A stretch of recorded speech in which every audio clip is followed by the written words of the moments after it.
성가대 1부 찬양의 제목이 광야를 지나, 2부는 반석 위에 서리, 딱 합치면 오늘 설교 내용입니다.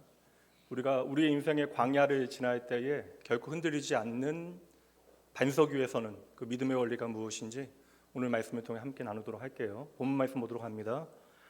출애굽기 15장 22절로 27절까지 말씀입니다. 모세가 홍해에서 이스라엘을 인도하매 그들이 나와서 수르 광야로 들어가서 거기서 사흘 길을 걸었으나 물을 얻지 못하고 마라에 이르렀더니 그곳 물이 써서 마시지 못하겠으므로 그 이름을 마라라 하였더라. 백성이 모세에게 원망 이르되 우리가 무엇을 마실까 하매 모세가 여호와께 부르짖었더니 여호와께서 그에게 한 나무를 가리키시니 그가 물에 던지니 물이 달게 되었더라. 거기서 여호와께서 그들을 위하여 법도와 율례를 정하시고 그들을 시험하실세 이르시되 너희가 너희 하나님 나 여호와의 말을 들어 순종하고 내가 보기에 의를 행하며 내 계명에 귀를 기울이며 내 모든 규례를 지키면 내가 애굽 사람에게 내린 모든 질병 중 하나도 너희에게 내리지 아니하리니 나는 너희를 치료하는 여호와임이라. 그들이 엘림에 이르니 거기서 물샘 12과 종려나무 70그루가 있는지라. 거기서 그들이 그 물 곁에 장막을 치니라. 아멘. 하나님의 로드맵, 오늘은 13번째 시간, 광야길에서 만나게 되어지는 두 가지 은혜에 대하여 함께 말씀 나누도록 합니다. 인생의 쓴맛, 우리 한 집사님께서 이제 젊은 시절 이야기를 해주시는 거예요. 예수 믿은 다음에 정말 어려웠던 것이 이제 술을 끊는 것이 어려웠는데 그분이 이제 술을 처음 먹게 된 이야기를 해주시는 거예요. 어릴 때 이제 아빠하고 이제 아버지하고 식사를 하는데 이제 물을 드시는데 물을 한 모금 하시더니 달다라고 이야기를 하시더라고요. 그래서 그 물 나도 좀 주세요. 그랬더니 아빠가 안 된다. 너는 먹으면 안 된다. 울며 떼를 썼더니 아버지가 웃으시면서 그 잔을 건네주셨대요. 한 입을 마셨더니 너무 써서 먹자마자 이제 뱉게 되었다. 알고 보니 그것이 소주였더라. 너무나 뻔한 이야기잖아요. 어린 시절은 어른들은 왜 이렇게 쓴물을 마시면서 달다라고 이야기하는지 도무지 이해가 안 갔는데 이제 그분 이야기는 어른이 되고 나서야 이 소주보다 인생살이가 더 써서 어른이 되면 소주가 달게 느껴지는 것이 아닐까라는 이야기 하시는데 이건 뭐 술 먹기 위한 핑계죠. 나름 아주 지나친 낭만적인 해석이지만 그럼에도 불구하고 어른이 되어지면 뜨거운 것을 시원하게 느끼고요, 쓴 것을 단 것으로 느끼게 되어지는 것은 그만큼 인생의 깊이가 좀 깊어지고 넓어지기 때문이 아닐까, 그만큼 우리가 경험하는 것만큼 우리가 이해하게 되어지는 것은 아닐까라는 생각을 해봅니다. 저와 여러분이 예수 믿고 교회 다니다 보면 이후로 머리가 아니라 이제 가슴으로 이제 생각하는 게 있어요. 그러니까 신학적인 지식이 아니라 우리가 마음으로 받아들이는 우리의 현실에 대한 이해가 있는데 우리는 이런 생각을 하죠. 적어도 우리가 교회 다니니까 인생이 좀 쉬워져야지. 이렇게 열심히 교회 나오고 우리가 헌금 드리고 봉사하다 보면 적어도 내가 세상 하나님 없이 살아가는 사람들보다는 인생의 쓴맛은 안 보면서 사는 게 당연하지. 이런 생각이 우리의 마음 가운데 있는 것이 솔직한 우리의 그런 생각들, 마음들입니다. 그런데 말씀해 보니까 홍해를 건넌 다음에 이스라엘 백성들이 너무나 기뻐하잖아요. 그렇게 춤추고 노래하며 하나님을 찬양하고 그 감격이 계속되어지면 좋겠다라고 그들은 생각할 그때에 성경은 홍해의 기쁨과 그 평안이 우리의 삶에 계속 되어지지 아니함을 오늘 말씀을 통해서 우리에게 보여줍니다. 홍해를 건넌 직후로 그들이 가장 먼저 만나게 되어지는 땅이 엘림이라고 하는 평화로운 땅이 아니라 마라라고 하는 힘든 땅이 되어져요. 위기는 있어도 하나님 은혜 가운데 그래도 그냥 잘 나갔던 그들이 심지어 살아있는 신이라고 불리워졌던 바로조차도 하나님의 이름 앞에 무릎 꿇게 되어지지 않았습니까? 게다가 우리는 지금 하나님께서 밤새 바람을 일으켜서 갈라놓으신 홍해를 건너게 되어졌는데 홍해를 건넌 이후로 그들이 인생의 쓴맛을 이제 제대로 보게 되어지는 거예요. 저는 이게 단지 3,500년 전에 일당의 사람들의 이야기가 아니라 오늘 이 시대를 살아가는 저와 여러분, 예수 믿고 교회 다니는 사람들의 어떤 신앙의 역설이 아닐까. 우리가 구원을 경험했는데 인생이 종종 힘들어지는 순간들이 있죠. 분명 우리는 은혜를 경험했는데 내 마음이 메마르게 되어지는 순간들이 있습니다. 그리고 나는 분명 하나님과 동행한다라고 생각해 왔는데 내 인생이 쓰게 느껴지는 순간이 있더라. 이 정도 되면 우리가 마음속에 어떤 질문 하나가 생기게 되어져요. 왜 하나님께서는 홍해를 건넌 다음에 이 극적인 은혜를 경험한 다음에 마라를 그 자리에 두셨을까? 왜 하나님께서는 우리의 인생에 더할 수 없는 기쁨을 주신 다음에 인생의 쓴맛을 보게 하시는 것일까? 그 질문에 대한 답이 오늘 본문의 말씀에 있고요. 이게 우리가 첫 번째 생각할 것. 두 번째는 더 나아가 우리가 마라라고 하는 그곳을 지나가게 되어질 때, 내가 인생의 쓴맛을 보게 되어질 그때에 우리는 어떻게 그것에 대처하고 우리의 인생을 경영하여야 하는가, 우리는 어떻게 살아가야 하는가, 이것을 말씀을 통해서 우리가 한번 살펴보도록 하겠습니다. 오늘 말씀을 시작하면서 먼저 우리가 한 가지 기억할 것이 있는데, 그것은 이 마라라고 하는 인생의 쓴맛을 맛보게 하는 그 자리가 특정한 사람들에게만 주어지는 것이 아니라, 그러니까 예외 규정이 있는 것이 아니라 모든 믿는 사람들의 인생의 본질이 되어지는 것이다. 이게 참 우리를 당황하게 만들죠. 오늘 말씀도 머릿속에 이제 여러분들이 그림을 그리면서 말씀을 들으시면 훨씬 더 생생하게 내 마음에 와닿게 되어지는데요. 지도 보도록 할까요? 이스라엘 백성들이 이제 고센 땅에 살다가 숫곳에서 이제 에담의 마지막 진을 치고 마라까지 내려오게 되어집니다. 이 거리가 70km 정도가 되어지는 거예요. 그러니까 지금 그들이 사흘길을 걸어서 이 길을 걸어오는데, 생각해 보세요, 여러분. 홍해를 건넌 다음에 사흘 동안에 그들이 물이 없어 물을 경험하지 못하고, 물을 구하지 못하고 걸어왔다라고 하는 것은 물이 자체가 없는 건 아니겠죠. 이제 애굽으로부터 준비해 온 물이 분명 있었을 것이지만 물을 제한적으로 급소했을 것이고, 또 준비된 물이 이제 바닥나 갑니다. 얼마나 두렵겠어요. 물을 마시지 못하면 죽게 되어지는데 물을 그들이 보지 못하는 것입니다. 그러다가 그 상태에서 그들이 첫 번째 물을 이제 만나게 되어지는 거, 발견하게 되어집니다. 얼마나 기뻤겠어요. 이제 물을 보는 순간 우리가 살았다라는 생각하고, 또 그 중에 또 하나님을 향한 또 신실한 사람들은 하나님을 향하여 찬양하고 감사하던 사람들이 분명히 있었을 거예요. 근데 그 순간, 그들이 물을 마시게 되어지는 그 순간 사람들의 표정이 굳어집니다. 물맛이 쓰기 때문에. 그래서 그곳의 이름이 마라, 쓰다라고 하는 지명이 지어진 거예요. 거기서 벌어진 사건 때문에 그 땅의 이름이 마라가 되어진 것입니다. 그러니 이 성경의 마라라고 하는 단어는 그냥 물맛이 쓰다라고 하는 맛을 우리에게 보여주는 것이 아니라, 괴롭고 고달픈 인생, 쓰디센 인생을 말할 때 사용할 수 있는 단어가 바로 이 마라라고 하는 단어입니다. 우리가 성경에서 믿음의 사람들의 인생을 좀 살피다 보면 이제 우리가 결국 마지막을 알게 되어지니까 그렇지라고 생각하지만, 한 사람의 인생을 살피게 되어지면 참 고단하고 힘든 시간들을 지나가는 사람들이 많잖아요. 오늘 말씀처럼 이야기하면 쓰디쓴 인생을 살아가는 사람들이 성경에 많이 등장합니다.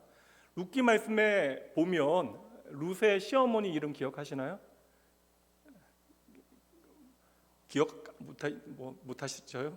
나오미라고 하는 이름의 여인이, 나오미라는 이름이 예뻐서 사실 영어권의 나라에서는 나오미라고 하는 이름을 여성들의 이름으로 짓기도 합니다. 룻기에 등장하는 나오미가 인생에 이제 쉽게 얘기하면 어려움을 만나게 되어져서 고향 땅을 떠나가게 되어져요. 베들레헴을 떠나 하나님의 백성이 이제 하나님을 섬기던 그 공동체를 떠나 모압 땅, 하나님을 섬기지 않는 땅으로 가게 되어져요. 거기서 이제 새 출발을 해보겠다, 좀 잘 살아보겠다라는 생각으로 모든 가족들이 이민을 떠나게 되어지는데, 그 땅에서 정말 말도 안 되는 인생의 쓴맛을 맛보게 되어져요. 남편이 죽게 되어지고 사랑하는 아들 둘이 죽게 되어집니다. 그리고 나서 뒤늦게 둘째 며느리와 이제 고향 땅으로 돌아오게, 이방인 며느리와 고향 땅으로 돌아와서 자기를 이제 맞이하는 고향 사람들이 나옵니다 이야기하니까, 그때의 고향 사람들을 향하여 나오미가 한 말이, 나를 더 이상 나오미라 부르지 말고 마라라 부르라. 오늘 말씀의 마라와 똑같은 단어가 나와요. 나오미라고 하는 이름은 참 이쁜 이름입니다. 행복, 기쁨 그런 뜻이에요. 근데 더 이상 나를 기쁨, 행복, 나오미라 부르지 말고 마라, 쓰다라고 하는 그런 단어로 나를 불러다오.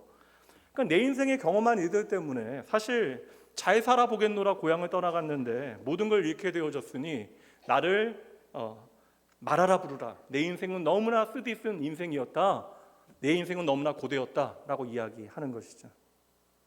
이게 오늘 본문의 말씀에 마라의 의미가 되어지는 거예요. 그러니까 여러분, 마라는 단순히 장소가 아니라 지금 내가 경험하고 있는 내 상황, 내 마음의 상태, 이게 마라가 되어질 수 있습니다.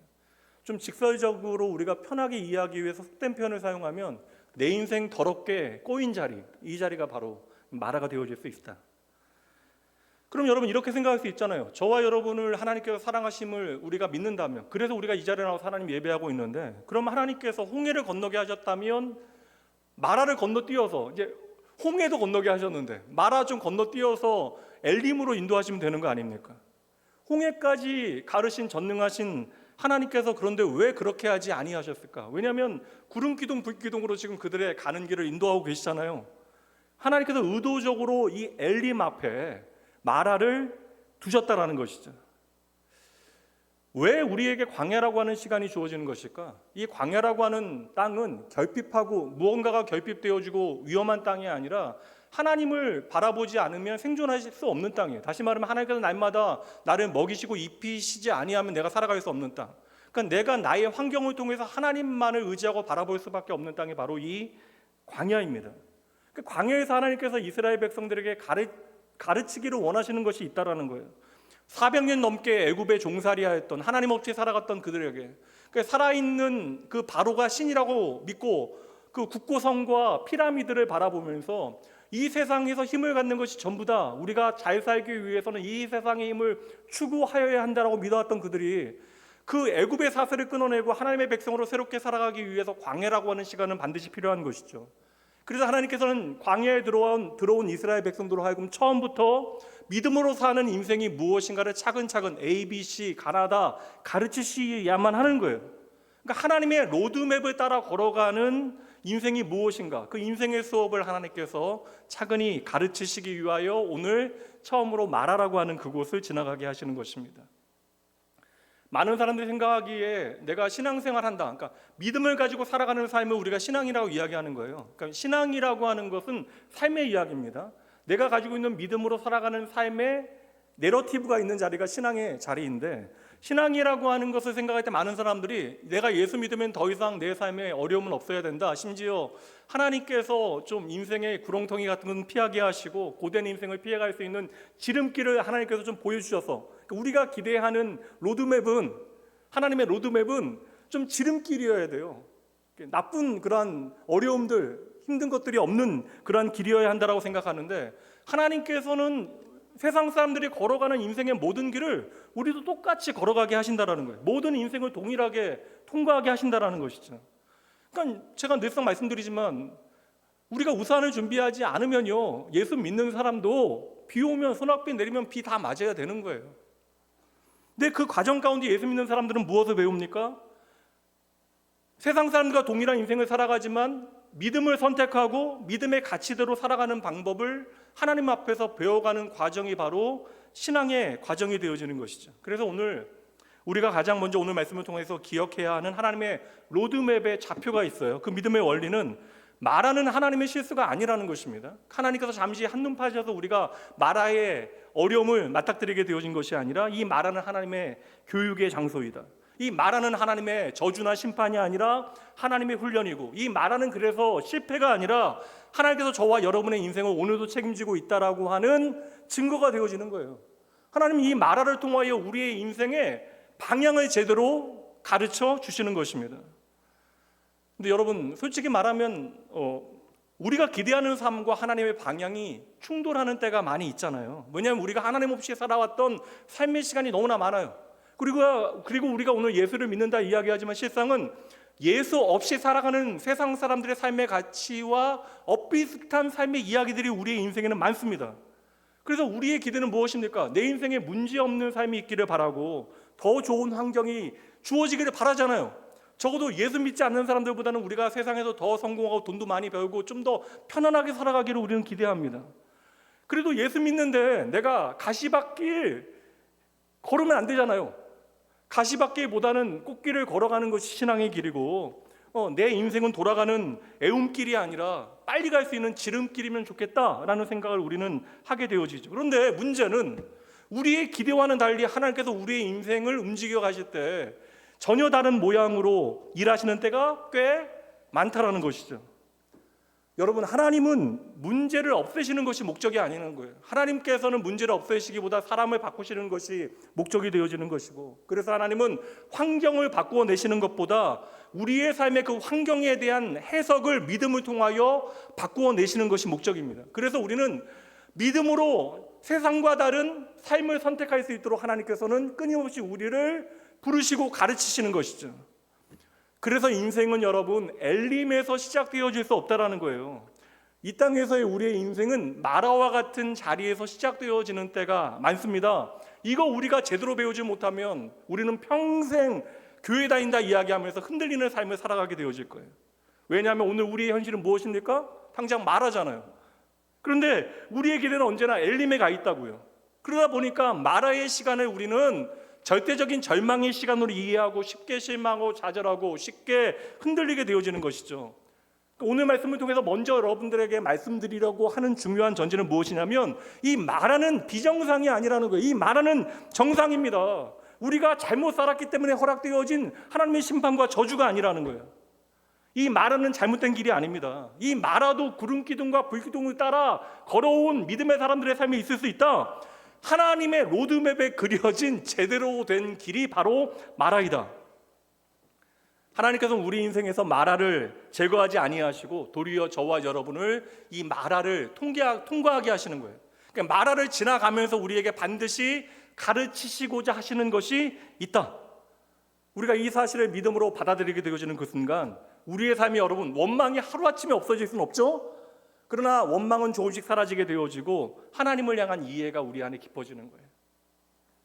불평은 사라지게 되어지고 우리는 그 자리에서 마라의 자리에서 더욱더 하나님을 선명하게 바라보게 되어집니다. 우리는 이것을 좀 배워야 돼요. 쉽지 않죠.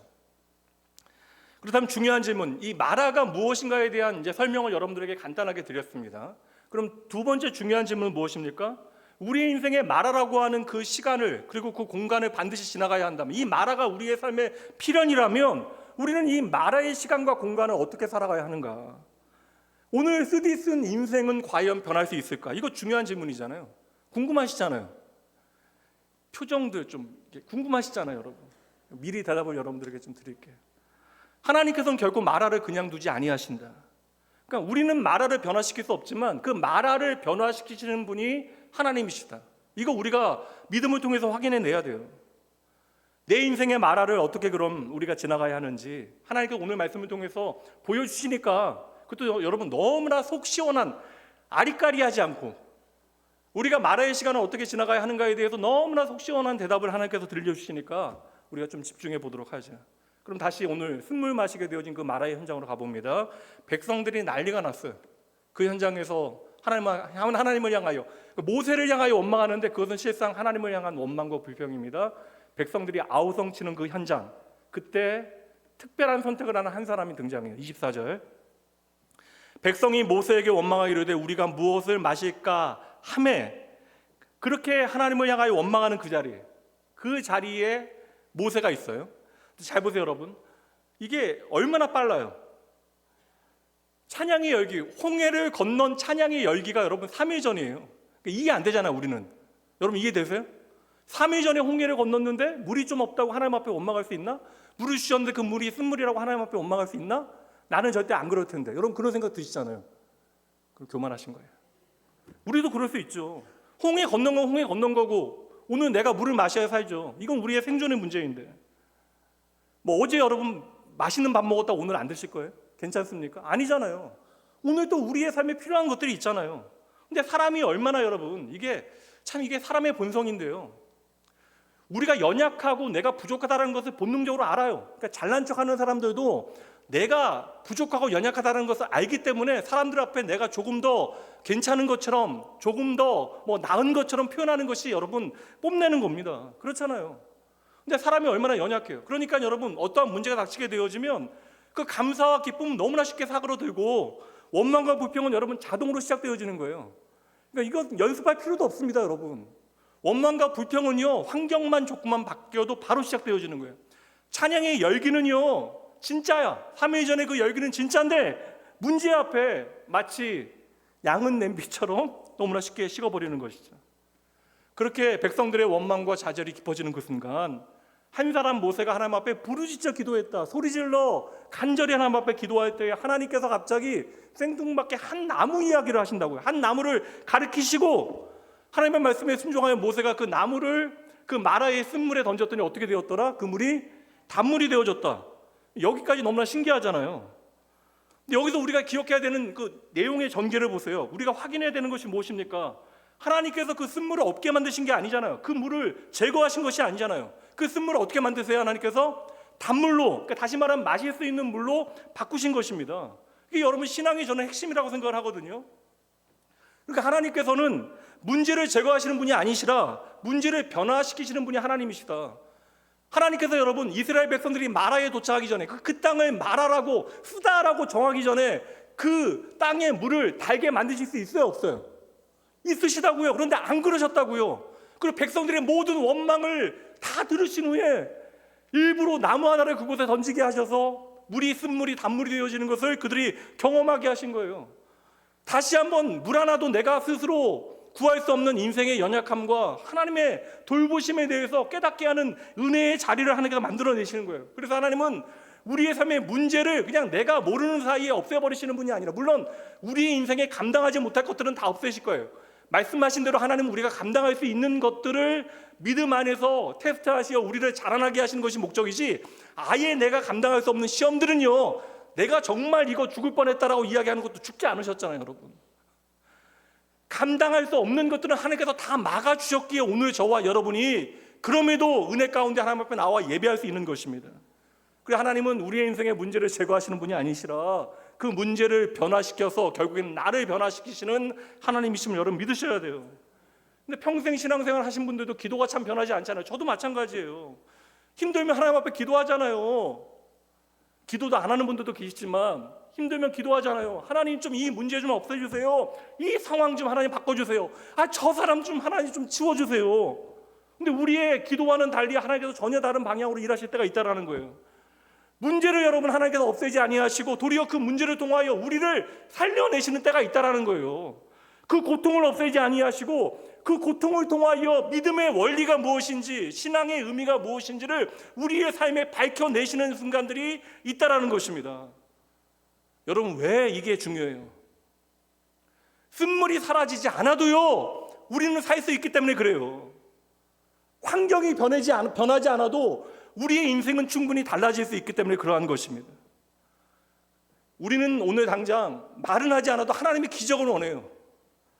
근데 하나님은 절대 우리의 삶에 기적을 그냥 행하시는 분이 아니시다. 우리의 삶이 여러분 하나님께 행하시는 기적이 증거가 되지 않으면, 성경 말씀들에 의하면 표적이 되어지지 않으면 그 모든 기적은요, 스쳐 지나가는 바람과 같은 거예요.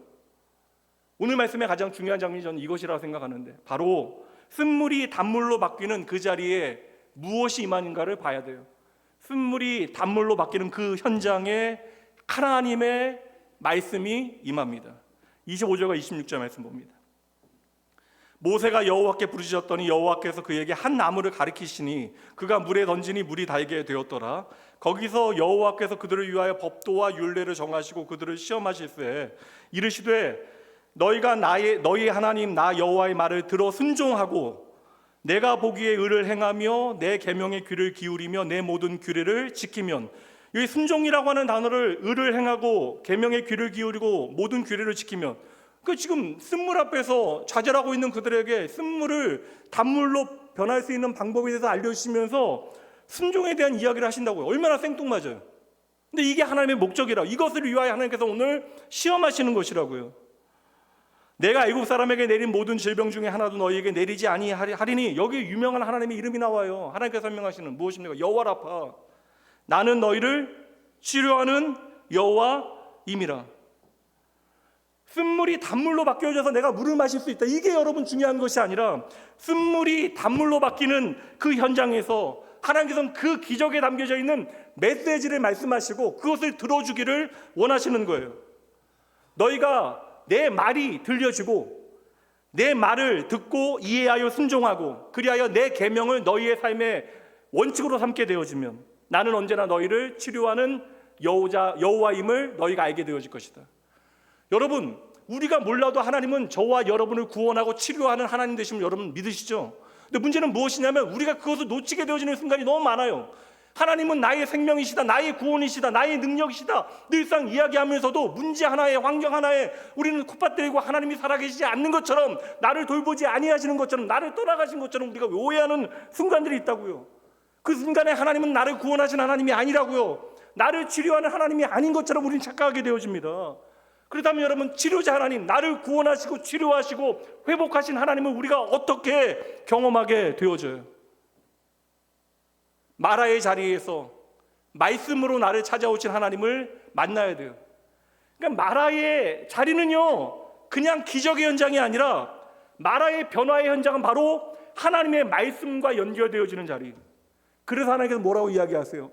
순종이 중요하다. 순종 없는 기적은 없다. 말씀 없는 변화는 없다라는 거예요. 그래서 우리가 아무리 내 인생이 쓴물에서 단물로 변화되어지는 그 기적의 현장이 있다 할지라도, 우리가 내게 주신 하나님의 말씀을 듣지 못하면, 우리가 그 말씀에 순종하지 못하면, 순종은 여러분 믿어야 가능해요. 하나님이 우리의 삶이 얼마나 소중한 분인가를 알게 되어질 때, 같이 우위를 세상보다 두게 되어질 때, 돈보다 하나님이 소중하다는 사실을 알게 되어질 때, 우리는 그분의 말씀에 순종하게 되어지는 것입니다. 세상의 목소리에 마음 빼앗기지 아니하고 하나님의 말씀에 순종하게 되어질 때, 반대로 하나님의 말씀이 내게 들려져도 그 말씀이 스쳐가 그 말씀을 내 삶에 지키지 못하면 우리는 여호와 라파, 나를 치료하신 하나님을 만나지 못한다는 거예요. 오병이어의 기적 여러분 신기하세요? 신기하지 않으세요? 저는 오병이어의 기적이 옛날에 너무 신났거든요. 그러니까 별게 다 궁금해요. 떡이 어떻게 됐을까? 뜯으면 생겼을까? 막 다 궁금한 거예요. 오병이어의 기적, 그 어린아이 도시락 하나로 수천 수만의 사람들이 먹게 되어지잖아요. 그리고 남았잖아요. 12광줄이나 남았더라. 근데 여러분, 그거 날마다 먹는 거 아니에요? 배고프긴 해도 집에 가면 그거 먹을 수 있는 거잖아요. 공감이 안 가요, 여러분? 어린아이의 도시락 하나를 여러분, 하나님께서, 예수님께서 바꾸셔서 미슐랭 3스타 파인 레스토랑의 어떤 그런 코스로 바꿔내신 게 아니잖아요. 그냥 맨날 먹고 사는 거 그냥 먹여주신 거잖아요. 다시 말씀드립니다. 우리의 삶에 벌어지는 모든 이적과 기적의 현장에는 반드시 하나님의 말씀이 남아야 합니다. 우리의 삶에 하나님의 말씀이 남아 그 말씀이 살아서 우리의 삶을 움직여 나가야 하는 거예요. 이게 여러분 신앙입니다. 그러니 여러분, 한 번의 기적이 여러분의 인생을 바꿔놓는 것이 아니에요. 바로 하나님의 말씀이 여러분을 바꿔놓는 줄 믿으시기 바랍니다. 그래서 여러분, 쓴물이 단물이 되어지는 여러분, 쓴물이 단물이 되어져서 내가 마신다 할지라도요, 또 몇 시간 지나면 목마르게 되어져요. 우리 인생은 그렇게 목마른 인생입니다. 그러니 쓴물이 단물이 되어지는 그 순간보다 그 자리에서 들려오는 하나님의 말씀이 우리의 인생에 더 중요하다. 그러니 여러분, 그 눈에 보이는 기적은 무엇입니까? 그 쓴물이 단물이 되어지는 그 기적은 하나님의 말씀을 들을 수 있는 마음을 준비시키시는 거예요. 하나님의 말씀이 들려질 수 있도록 하나님께서 사전 작업을 하고 계시는 것입니다. 오늘도 하나님은 그래서 기적으로 여러분들을 이끄시지 않아요. 기적이라고 하는 것은 한 번 스쳐 지나가는 사건, 이벤트이지만 하나님의 말씀은 살아있어 여러분의 평생을 움직이는 기준이 되어지는 것입니다. 이제 이 원리를 여러분의 삶의 자리로 가져오셔야 돼요. 우리의 인생에도 여러분, 오늘 마라가 있잖아요. 인생에 오늘 없더라도 여러분의 과거에, 오늘 좀 평안하다 할지라도 내 인생의 어느 순간인가 마라와 같은 순간을 우리가 맛보았잖아요. 인생에서 맛본 쓴맛 그렇게 금방 사라지던가요? 때로는 그 쓴맛이 우리 안에 상처가 되어져서 다시는 그것을 맛보지 못하게 하는 경우들도 있어요. 초등학교 때 소풍 때 엄마 아빠 장사하셔서 김밥 못 사갔는데, 제 친구가 그때 초등학교 때 친구 김밥 얻어먹다가 체해가지고 그 안에 오이가 들어가 있는데 그거 평생 오이를 못 먹는 50대의 안수 집사님도 있어요. 그러니까 오이 못 먹는 이유가 초등학교 1학년 때 엄마가 김밥 안 싸줘서 친구 거 그냥 눈칫밥 얻어먹다가 그거 먹고 체해가지고 오이를 50살이 돼서도 못 먹는데, 때로는 우리의 인생의 쓴맛이라는 것이 우리의 삶의 상처가 되어져서 다시는 그것을 하지 못하게 만드는 어떠한 깊은 상처가 되어지기도 해요. 우리 인생에 지우고 싶은 왜 기억이 없겠습니까? 반복되어지는 실패가 왜 없겠어요? 여전히 우리의 삶에는 해결되어지지 않는 문제가 있고, 그리고 우리의 인생에는 해결되어지지 않는, 사라지지 않는 상처들이 있잖아요. 우리는 그거 다 전부 지우고 싶잖아요. 예수 믿고 우리가 구원받았으니까, 새로운 피조물이니까 하나님께서 은혜의 지우개로 우리의 인생의 그 모든 상처와 실패와 아픔과 문제 다 지워주시면 좋잖아요. 근데 하나님께서는 그렇게 하시지 않는 때가 더 많더라. 왜요? 다시 말씀드릴게요. 하나님께서 마라라고 하는 그 환경 자체를 바꾸시는 것이 중요한 목적이 아니라, 그 마라를 통하여 저와 여러분을 변화시키시기를 원하시는 것이 하나님의 목적입니다. 다시 말씀드릴게요. 하나님께는 세상의 그 어떤 것보다, 어떤 조건이나 어떤 환경보다 여러분이 소중하다고요. 조금만 둘러보세요. 여러분이 지난 날 내가 정말 이거 죽겠다라고 생각했던 그런 순간들 있잖아요. 그렇게 나를 힘들게 했던 일이 도리어 나를 살리게 되어진 이야기가 되지 않으셨습니까? 지금 내가 견디지 못한 오늘의 이 힘든 시간들이 도리어 나를 만드는 시간이 여러분 되어지지 않겠어요? 그때가 바로 여러분 마라가 변하는 순간입니다. 그래서 하나님께서는요, 저와 여러분의 과거를 지우지 않으세요. 왜냐하면 하나님께는 중요하지 않으니까. 하나님께서는 우리의 모든 과거를, 죄가를 등 뒤로 던져 버리셨대요. 예수 그리스도의 보혈로. 그리고 하나님은 우리의 인생에 과거를 지우지 아니하시고 의미를 바꿔내는 거예요. 그 과거의 의미를 바꿔내시는 것입니다. 하나님은 우리 인생의 상처를 없애지 아니하시고 그것을 여러분 간직으로 바꿔내시는 거예요. 하나님은 우리의 눈물을 없애지 아니하시고 그것을 오늘도 우리와 동행하시는 하나님의 능력으로 바꾸시는 하나님이심을 믿으셔야 돼요. 그래서 하나님은 오늘도 마라를 통하여 우리를 살리시고 우리의 인생을 바꾸시는 하나님이십니다. 오늘 이 장면에 조금 더 깊은 그림 하나를 여러분들에게 그려서 보여드리고 싶어요. 쓴물이 단물된 건 분명하잖아요. 근데 쓴물이 단물이 되어지는 그 현장에 나타나는 그 도구가 하나 있습니다. 뭐죠? 나무 하나예요. 그럼 이런 생각하잖아요. 어떤 나무를 하나님께서 사용하셨을까? 제가 하나 나무 보여드릴게요. 이 나무 아시는 분 계세요? 아무도 없어요? 이 나무가 여러분 요새 건강유의에서 설탕 대신 많이 넣으시는 스테비아 나무입니다. 이게 그냥 이게 슈가트리, 그러니까 쉽게 얘기하면 설탕나무예요. 이게 수용성 감미료라 설탕보다는 200배, 300배 더 달고 물에 녹아서 그냥 넣으면 달아. 그러면 하나님께서 이 스테비아 나무를 이게 뭐가 중요합니까? 이거 의문이 되지 않아요? 하나님은 말씀만으로 바꾸실 수 있는데 모세가 지팡이를 내밀어야 여러분 하나님께서 홍해를 가르실 수 있는 게 아니잖아요. 근데 왜 모세로 하여금 지팡이를 내밀게 하실까? 하나님은 말씀만으로 바꾸실 수 있잖아요. 근데 굳이 한 나무를 가리키시고 그 나무를 가져다가 물에 던지게 하십니다. 그렇다면 여기에는 방법이 중요한 것이 아니라 이게 어떠한 나무인가가 중요한 것이 아니라 여기에 담겨져 있는 하나님의 메시지를 우리가 읽어야죠. 이 나무는 여러분 하나님께서 그리시는 그림의 그림자예요. 목마른 자들을 살리시는 하나님의 그 은혜. 이 한 나무는 우리에게 십자가를 보여줘요. 저주의 나무가 어떻게 우리에게 생명이 되어졌는가? 예수께서 저주의 나무에 달리시어 우리에게 생명이 되셨잖아요. 그래서 우리는 십자가라고 하는 한 나무를 통하여 우리의 인생의 영원한 쓴물이 영원한 단물로 바뀌게 되어진 것입니다. 죄로 인하여 우리가 쓴 인생이 되어졌고 상처로 인하여 더 쓴 인생이 되어졌고 그리고 고통으로 인하여 더 마실 수 없는 인생이 되어졌는데 내 인생에 예수님의 십자가가 들어오자 인생 자체가 바뀌게 되어진 것이죠. 그래서 우리가 오늘 이 시간 이 자리에서 하나님 예배하는 거잖아요. 고통이 사라진 게 아니라 고통의 의미가 바뀌어지는 것, 상처가 없어지는 것이 아니라 그 상처의 은혜를 덮으시는 것, 흘리는 눈물이 멈춰 사라지는 것이 아니라 그 눈물이 생명과 소망이 되어지는 것. 그 적어도 우리가 돈을 좋아하긴 하지만 적어도 우리가 가치 고백할 수 있는 고백 하나는 있잖아요.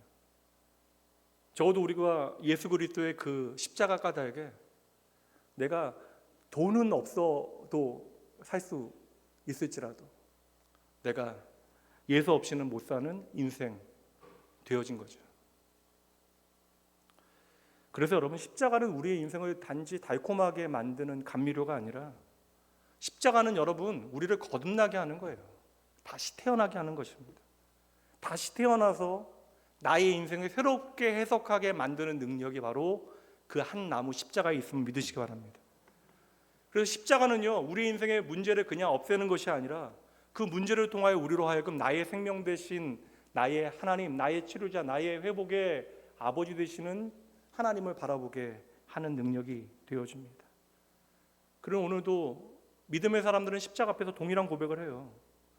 하나님, 오늘 내 인생 마라이고 이 마라 때문에 나는 아프고 눈물 흘리지만 그래도 주님 때문에 내 인생은 마실 수 있는 인생이 되어졌습니다. 여기가 끝이 아니라는 사실을 우리가 배워내야 하는 거예요. 근데 감사한 것은 여기까지만 해도 잘 끝나는 건데 하나님은 우리의 해석을 바꾸시는 것, 우리의 삶을 새롭게 믿음으로 해석하게 하는 것에서 멈추지 않으십니다. 마라를 바꾸신 하나님께서는 우리에게 더 큰 은혜를 준비해 주시는데 그게 오늘 말씀의 마지막 절의 시작이에요. 보시죠. 그들이 엘림에 이르니, 마라를 떠나 보니까 몇 시간 되지 않아서 곧 엘림에 도착하게 되어집니다. 십자가, 그 한 나무를 통하여 우리를 살리시고 우리를 엘림, 이거 여러분 이해할 수 있는 표현으로 바꾸면 시편 23편 그리시면 돼요. 쉴만한 물가, 푸른 초장, 그 엘림으로 이끄시어 저와 여러분을 쉬게 하시는 분이 우리의 아버지 되십니다. 이스라엘 사람들은 아무도 몰랐어요. 알았다면 여러분 그렇게 원망하지 않죠. 근데 원망을 했기 때문에 민망해하는 거예요. 원망했기 때문에 민망해하는 것이 회개의 시작입니다. 마라에서 목 좀 축이고 조금 더 내려가니까 엘림을 만나게 되어져요. 물샘이 12, 종려나무가 70그루, 사막에 물이 있고 그늘이 있고 쉴 곳이 있으면 이곳이 바로 생명을 살리는 자리가 되어지는 거예요. 오아시스를 만난 것이죠. 가장 완벽한 공급과 쉼이 있는 회복의 자리가 바로 이 엘림입니다. 감사하죠. 근데 우리가 또 엘림에서도 기억해야 되는 중요한 메시지가 있습니다. 이 멋지고 아름다운 엘림은 그럼에도 약속의 땅이 아닙니다. 마라와 같이 지나가야 하는 과정이 되어지는 거예요. 멈추고 싶죠. 엘림에 그냥 집 짓고 살고 싶죠. 이렇게 편안하고 안정적인 환경은요, 사람을 멈추게 만들어요. 정지하게 만듭니다. 그런데 이스라엘 백성들은 이제 멈출 수 없어요. 구름 기둥과 불 기둥을 따라 이제 또다시 이동해야 합니다. 다시 길을 떠나게 되어져요. 오늘 저는 이 마지막 장면에서 이제 소설 한 권이 생각났는데, 존 버니언의 철로의 역정, 여러분 대부분 많이 아시잖아요. 거기에 주인공인 그 크리스찬이 이제 신앙의 여정을 떠나게 되어졌는데, 험한 길, 좁은 길, 그 절망의 늪에도 빠지고, 그렇게 이제 내 죄를 해결하신 하나님의 은혜를 또 경험하게 되어지고, 무거운 짐은 내려놓았지만 문제는 그렇게 구원을 경험한 다음에도 인생이 너무나 고달퍼요. 몸은 지치고 마음은 두려워하게 되어집니다. 이제 곧 내가 무너질 것 같아요. 곧 쓰러져도 이상하지 않는 그 순간에 잠시 내 몸을 누일 수 있는 곳, 위로를 받을 수 있는 장소가 눈에 보여진 거예요. 그게 미궁, 아름다운 궁전입니다. 그곳에서 크리스찬은 잠시 숨을 고르고 다시 일어날 힘을 얻어 믿음의 여정을 계속 걸어가게 되어지는 거예요. 여러분, 또 다른 신앙의 중요한 진리입니다. 여러분, 하나님은 저와 여러분 마라로만 인도하시는 분이 절대 아니세요. 우리 인생을 마라로만 끌고 다니시는 분이 절대 아니십니다. 하나님은 저와 여러분의 수많은 엘림을 준비하신 하나님이심을 여러분 꼭 기억하셔야 돼요. 조금만 돌아서 한번 생각해 보세요. 여러분의 인생에 지난 날 얼마나 많은 엘림들이 있었습니까? 내가 무너질 것 같았는데 다시 일어났던 그 모든 순간이 여러분 엘림이 있었던 순간, 누구도 나에게 위로가 되어지지 않았는데 내가 기대하지 못했던 한 사람의 전하는 말을 통하여 내가 다시 살아났던 그 시간, 저 또한도 설명할 수 없는 절대적인 절망의 밤에 하나님의 깊은 위로를 경험하게 되어졌던, 설명할 수 없던 그 밤, 그래서 우리가 다시 웃게 되어졌던 그날, 그 모든 순간들이 저와 여러분을 위하여 준비하신 하나님의 엘림이에요. 근데 문제는 우리가 마라의 쓴맛은 너무나 오래 기억하고 엘림의 감사는 너무나 쉽게 잊어버리는 것이죠. 그러니 우리의 인생이 더 힘들게 느껴지는 것입니다. 다시 말씀드릴게요. 꼭 기억하세요. 하나님은 저와 여러분에게 마라만 주시는 분이 아닙니다. 그 마라와 함께 언제나 엘림을 함께 준비해 두시는 분. 그 여기서 우리가 반드시 기억해야 되는 중요한 진리, 마라도 하나님의 인도하심이고 엘림도 하나님의 인도하심이었더라.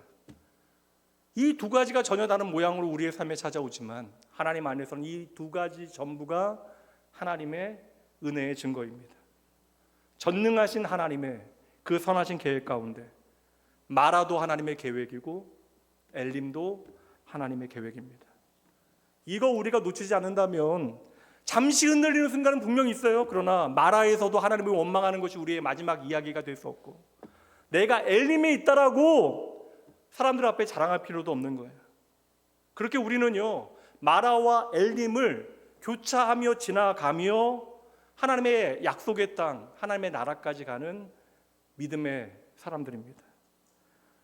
이제 모든 흐름은 이제 하나로 이제 연결이 되어지는데, 홍해를 건너도 무엇을 만나요? 마라를 만나게 되어지는 때가 있더라. 그 마라는 우리에게 쓴맛으로 끝나는 것이 아니라 그 마라를 변화시키시는 하나님을 만나게 하더라. 그리고 그 길 위에서 하나님께서는 우리에게 엘림도 허락하시더라. 이게 하나님의 로드맵입니다. 그래도 우리가 하나님을 끝없이 오해하죠. 하나님 왜 내 인생에는 그렇게 마라만 있습니까? 꼼꼼히 생각해 보세요. 여러분의 인생에 마라만 있다면 이 자리에 있으실 수 있겠어요? 오늘 여러분들이 이 자리에 있는 것이 하나님의 은혜의 증거고 여러분이 하나님의 사랑받는 자녀인 것을 증명하는 것입니다. 왜 내 인생에 마라만 있습니까? 라고 하나님 앞에 묻는다면 하나님께서는 여러분들에게 말씀하실 거예요. 얘야, 마라가 끝이 아니다. 내가 마라를 바꿀 것이다. 그리고 그 길 위에 엘림도 함께 준비해 두었다. 하나님은 마라를 없애지 아니하시고 우리를 마라를 지나가게 하세요. 그 길에도 하나님 우리와 함께 하십니다. 그리고 그 동행의 길에 우리가 기대하지 못했던 엘림을 숨겨 두시는 거예요. 그래서 우리의 인생은 마라에서 시작하는 것처럼 보이지만 절대 마라로 끝나지 않아요. 이것을 인생에서 뚜렷하게 경험했던 믿음의 사람 다윗은요, 믿음의 선배님은 시편에서 이렇게 고백합니다. 시편 37편 23절 24절, 여호와께서 사람의 걸음을 정하시고 그의 길을 기뻐하시나니. 인생을 인도하실 때 인생에는 마라도 있고 엘림도 있습니다. 이게 이제 23절의 고백이라면 그 다음 고백 함께 읽어보도록 합니다. 함께 읽습니다. 그는 넘어지나 아주 엎드려지지 아니함은 여호와께서 그의 손으로 붙드심이로다. 아멘. 아멘. 이게 여러분 이제 곧 하나님의 품으로 돌아가게 되어질 노년의 할아버지 다윗의 고백이에요. 내 인생에 무너져야만 하는 순간도 너무나 많았지만 그래도 내가 무너지지 않은 이유가 있다면 그 순간 하나님께서 나를 붙들어 주셨기 때문입니다. 오늘 마라에 계신 분들 계시잖아요. 이 자리에도. 여러분 괜찮습니다. 조금 더 힘을 내세요. 그 마라를 하나님께서 변화시키시고 그 길 끝에는 하나님께서 여러분을 위하여 준비하신 숨겨진 엘림이 반드시 있습니다. 오늘 엘림의 평안을 누리고 계시는 분들 계시죠? 감사히 충분히 누리시죠. 그러나 여러분 거기가 끝이 아닙니다.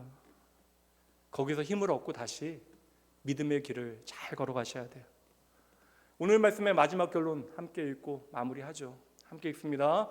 하나님은 우리의 인생에서 마라를 통하여 우리를 바꾸시고 엘림을 통해 우리를 끝까지 걷게 하십니다. 이제 여러분 다음 주 만날 때까지 여러분의 삶의 고백이 남아 있어요.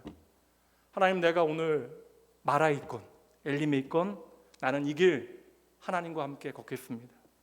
마라에서도 주님과 함께, 엘림에서도 주님과 함께, 끝까지 주님과 함께 아름다운 동행의 길을 잘 걸어가시는 행복한 여러분 모두가 되어주시길 주님의 이름으로 축복합니다. 기도할게요. 하나님 아버지, 오늘 말씀을 통하여 우리 인생의 마라를 보게 하시니 감사합니다. 저희들 인생의 마라를 만나게 되어질 때마다 늘상 너무나 쉽게 원망만 했는데, 그러나 오늘 말씀을 통하여 깨닫고 고백합니다. 마라도 주님의 인도하시는 은혜의 길임을 저희들 잊지 아니하겠습니다. 우리 인생의 쓴물이 예수 그리스도의 십자가를 통하여 변화되어졌음을 믿사오니 내 삶에 잠시의 고통이 남아있다 할지라도 이제 믿음 안에서 그 의미가 바뀌게 하시고, 내가 흘리는 눈물이 있다 할지라도 저희들 결코 소망을 잃지 않게 하여 주시옵소서. 특별히 하나님, 오늘 마라에 서 있는 성도들에게 엘림을 허락하여 주시옵소서. 다시 걸어갈 힘을 주시고 하나님 절대 놓치지 아니하도록 주여 인도하여 주시옵소서. 이 자리에 주님의 말씀 듣고 머리 숙인 모든 주의 백성들 결단하게 하시어 마라에서도 엘림에서도 언제나 주님과 동행하는 복된 인생 살아갈 수 있도록 이들의 삶을 붙드시고 친히 함께하여 주시옵소서. 우리의 인생을 붙드시고 끝까지 인도하시어 마라에서도 엘림에서도 끝까지 주님과 동행할 수 있도록 인도하시는 나의 길이 되신 예수님 이름으로 축복하며 간절히 기도합니다. 이 시간 잠시 말씀 기억하시면서 봉헌 시간인데, 헌금 하나님 앞에 물질을 올려드리는 시간이지만 결국 우리의 마음과 우리의 삶을 주님 앞에 올려드리는 시간입니다. 말씀 앞에 여러분 정직하게 기도하시되, 우리가 연약해도 우리가 드리는 정직한 믿음의 고백과 결단 위에 하나님께서는 일하실 거예요. 예수 그리스도의 십자가를 통하여 우리를 구원하시고 이제 우리의 삶에 새로운 일을 행하시는 하나님께서 오늘도 우리의 삶을 붙드시고 함께 하실 것입니다. 잠시 기도로 주님 앞에 나아갑니다.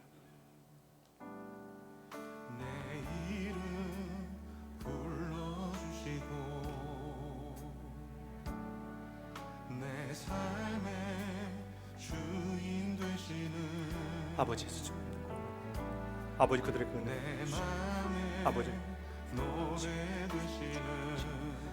하나님 내 인생의 왜 아버지 마라가 잘못된 길이 아니고 그 길이 하나님의 아버지 인도하시는 길임을 저희들 믿습니다. 하나님, 저희들 하나님 선하신 길을 부지하게 하시고 마라의 쓴물이 나무를 통하여 달게 되어지고 우리의 쓴물이 예수 그리스도의 십자가를 통하여 변화되어지게 하시고 아버지 고통의 자리에서 아버지 눈물이 멈추지 않는 그 아픔의 자리에서 하나님 은혜가 바뀌게 하시고 아버지의 은혜가 하시고 아버지 소망의 증거가 살아가는 주의 백성들의 삶에 풍성하심을 올려드리고 주여 인도하여 주시옵소서. 아버지 하나님의 말씀을 듣게 하시고 아버지 우리의 삶에 벌어진 모든 일을 통하여 하나님의 말씀을 말하여 아버지 저희도 알고 순종을 결단하게 하시고 저희의 인생을 흔들림 없는 아버지 말씀의 반석 위에 아버지 세우는 복된 인생 살아갈 수 있도록 주여 은혜를 주시옵소서. 아버지 함께하여 주시옵소서. 예수로 사는 인생 책임져 주시니 주께 맡기네.